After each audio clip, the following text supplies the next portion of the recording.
여러분 안녕하십니까? 저는 이번 재활대회 한양대학교 장애학생인권위원회 대표로 나오게 된 김가연입니다.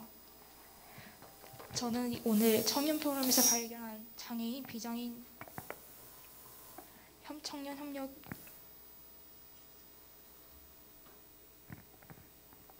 청년 협력이 들리나요?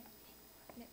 청년 포럼에서 발견한 장애인, 비장애인 청년 협력의 미래라는 주제로 오늘 어떤 이야기를 들려드리려고 이 자리에 참가하게 되었습니다. 코로나19로 인해 세상과 장애인 집단 간 소통의 장벽이 커지고 있는데요. 이번 재활대회에서는 집단 지성의 힘으로 위기를 극복할 연결과 협력 방안을 모색하고 있습니다. 정부와 장애인 청년 간 연결에 관해서는 청년 포럼에서 좋은 정책을 많이 내주었습니다. 정부가 직접 지원을 해주는 것이 실제 장애인 청년의 생활환경 개선에 직접적인 도움을 줄 수 있으므로 이는 긍정적인 현상이라 생각합니다. 예를 들어 청년 행복 제안은 장애인 청년이 바라는 변화를 신문고처럼 바로바로 신고할 수 있습니다. 청년 행복 제안은 실제 변화로 이어질 수 있을 뿐만 아니라 정책 결정권자, 한국장애인협회, RI코리아 그리고 장애인 등 관계자 간의 접근성이 열려있다는 점에서 긍정적으로 평가할 수 있습니다. 그러나 비장애인 청년과 장애인 청년 간 네트워크는 정부와 장애인 청년 간만큼 실효적이고 상호적이지 않은 경우가 많습니다. 왜냐하면 비장애인 청년은 장애인 청년의 삶의 개선을 책임지는 주체가 아니라는 인식이 보편적이기 때문입니다. 장애인 청년을 배제하지 않고 공존하는 것이 비장애인 청년이 할 수 있는 일이라고 종종 여겨지지요. 하지만 비장애인 청년의 입장에서 장애인 청년을 위해 할 수 있는 것이 없다면 장애인 청년에게 진심으로 관심을 가질 필요가 없습니다. 저는 비장애인 청년의 무관심을 환영하지 않는 장애인 청년으로서 장애인 청년에 관한 올바른 인식의 연장성 개념으로 장애인 청년과의 협업을 유도하는 정책이 나와야 한다고 생각합니다. 장애인 청년의 경험을 비장애인 청년이 공유하는 여러 공모전은 장애인의 삶을 비장애인 청년이 접할 수 있도록 하는 방법 중 하나입니다. 하지만 서로 친구가 되는 것이 네트워크의 상호성과 발전을 담보하지 않습니다. 따라서 장애인 청년의 존재를 인식한 환경에서 이뤄져야 할 것은 두 청년이 공동의 목표를 위해 협력할 수 있음을 실감시키는 것입니다. RI코리아에서 주최한 재활대회 청년 포럼에서 5가지 정책이 소개되었는데 저는 몇몇 정책들이 장애인 청년과 비장애인 청년 네트워크의 상호성을 도모하는 방향으로 확대될 수 있음을 건의하고 싶습니다. 크게 3가지를 예로 들면 뉴미디어 활동을 비장애인 청년에게 홍보하는 공모전을 장려하는 것과 6대6에 도전하다 등 같은 활동의 일종으로 공동학술 연구 공모전을 개최하는 것, 그리고 비장애인 청년의 의정활동 참여 독려 등이 있습니다. 뉴미디어 활동은 장애인식 개선과 참여 확대를 목적으로 하고 있습니다. 하지만 비장애인 청년이 결과물을 접할 수 있는 기회는 많지 않습니다. 이 같은 점을 고려해 청년들이 만든 장애인식 개선 미디어를 SNS에 게시하고 SNS의 조회수나 공유 횟수에 따라 상금을 다르게 하는 방식을 도입해 볼 수 있습니다. 나아가 비장애인 청년이 미디어를 보고 리뷰를 작성하는 공모전을 만들 수도 있습니다. RI코리아에서 추진하는 6대6에 도전하다 기획은 장애인 청년과 비장애인 청년 간의 목적이 뚜렷한 협력을 촉진한다는 점에서 긍정적으로 평가할 수 있습니다. 그러나 이러한 유의 기획이 더 자주 소개되었으면 하는 마음입니다. 두 청년 그룹이 공동의 목표를 두고 팀을 이루어 협력할 수 있는 경험을 제공하기 위해서인데요. 한 예로 장애인 청년과 비장애인 청년이 균등한 비중을 차지하는 연구실의 연구를 지원하는 것과 두 청년 그룹이 같이 학술 논문을 작성하면 양과 질에 따라 차등적인 상금을 지급하는 공모전을 생각해 볼 수 있겠습니다.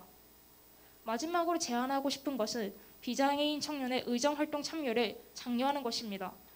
비장애인 청년은 장애인 청년의 삶에 무관심 내지 무지할 가능성이 높습니다. 비장애인 청년이 차별이랑 배리어라고 생각하지 않는 것이 장애인 청년에게는 만막한 장벽으로 다가오기도 합니다. 예를 들어 한국 드라마나 영화는 자막을 잘 제공하지 않습니다. 저는 청각장애인으로서 항상 자막이 있는 외국 영화 외에 한국 영화나 드라마를 이해하기 정말 힘들었습니다. 더욱이 같이 영화를 본 친구들이 이해한 것을 저만 이해할 수 없을 때 소외감을 느끼기도 했습니다. 이러한 사소한 어려움을 비장애인 청년이 이해하기는 어렵습니다. 하지만 청년들이 맺는 관계에서 한쪽 그룹에 대한 미흡한 이해는 진정한 협력을 함양하지 못합니다. 아라이 코리아에서 장애인 청년과 비장애인 청년 간 상호 협력적인 관계 구축을 지원하고 싶다면 비장애인 청년이 의정 활동에 참여하도록 독려하는 방법이 있습니다. 지난 8월 서울 디지털 재단에서 서울 데이터 서포터즈를 모집한 것을 알고 계십니까? 서울 데이터 서포터즈는 서울시 전역의 공공시설 정보, 사회적 약자 생활 정보, 혁신 서비스 데이터 3개 분야의 데이터를 3개월간 수집합니다.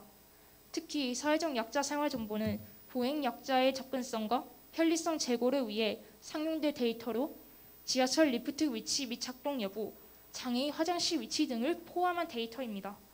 이러한 프로젝트처럼 아라이 코리아는 비장애인 청년의 의정활동 참여를 장려하는 프로젝트를 실시하는 것을 고려할 수 있을 것입니다.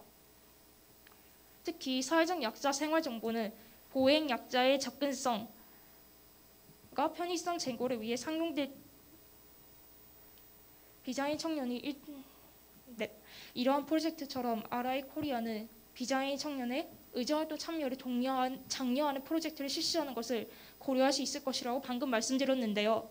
비장애인 청년이 일정한 양의 장애인 청년 생활 정보, 즉 장애인 청년들의 접근성을 향상시킬 필요가 있는 서비스 정보나 장애인 청년들이 겪는 차별 등을 수집해서 보고하면 보고한 데이터의 양과 질에 비례해서 참가자를 수상하도록 하는 것입니다. 비장애인 청년이 장애인 청년의 삶을 스스로 이해하기 위해 노력하도록 유도하는 유해 공모전이 더 많아진다면 장애인 청년들의 보다 편리한 삶을 위해 필요한 장치 등을 보다 많이 고안할 수 있을 뿐만 아니라 비장애인 청년의 장애인 청년에 대한 이해도를 높일 수 있습니다. 장애인과 비장애인들이 네트워크를 구축할 수 있는 기회가 아직 많지 않습니다. 장애인 청년의 삶에 관심이 없는 경우가 아주 허다하기 때문입니다. 예를 들어 장애인 청년은 삶 속의 불편함을 해결해야 하지만 비장애인 청년은 해결해야 할 불편함 자체가 애초에 없으니 비장애인 청년은 장애인 청년의 삶에 본질적으로 무관심할 수밖에 없습니다. 그러나 장애인 청년과의 협업을 비장애인 청년의 삶의 장으로 끌어들여야 하는 이유는 세상이 애초에 비장애인 청년 중심이기 때문에 장애인과 비장애인이 연결되어 있지 않으면 장애인 청년들은 소외되기 십상이기 때문입니다. 그렇기 때문에 더욱이 아라이 코리아와 같이 장애인 청년의 행복을 책임질 수 있는 주체가 기존 비장애인 청년 중심 사회와 장애인 청년 간의 유의미한 연결을 고안해 주었으면 합니다. 정부와 장애인 청년 간의 교류가 장애인들을 비장애인들의 삶의 장에 초래한다면 이제는 비장애인 청년과 장애인 청년 간의 교류가 이전에 없었던 공동체적 감각을 기를 수 있어야 합니다. 저의 생각에 경청해 주셔서 정말 감사드립니다. 이상입니다.